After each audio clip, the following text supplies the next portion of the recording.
Right, তোমার নানা নানু যে হজ থেকে চকলেট নিয়ে আসবে ইনশাআল্লাহ, যদি সুস্থভাবে ফেরত আসি নিয়ে আসবে, সেই চকলেটগুলো কি তুমি খাবে? কেন? খেতে হবে। সেই চকলেটগুলো তুমি খেতে পারবে না। আমি খেতে পারবো। তুমি কি দেখেছো মাইক্রোস্কোপের ভিতরে চকলেটের ভিতরে কি আছে? ওই চকলেট তুমি খাও। তাহলে তুমি কেন খাবে? সেই চকলেটটা আমি আর তোমার মামা খাবো। না, তুমি খেতে পারবে না। আমি খাবো। দেখেছেন, সে এই ব্যাকটেরিয়াযুক্ত চকলেট খেতেও রাজি, কিন্তু এটা তো শরীরের জন্য ক্ষতিকর, তাই না বাবা? তাহলে তুমি কি খাবে? না মা। কিন্তু আম্মু আর মামা খাবো। হ্যাঁ মা, তুমি খাও। তুমি খেও না কিন্তু।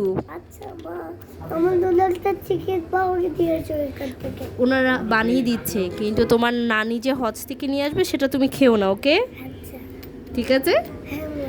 ঠিক আছে। সেই চকলেট শুধু আমি আর তোমার মামা খাবো। হ্যাঁ মা, খাও। সত্যি? মা, এই এই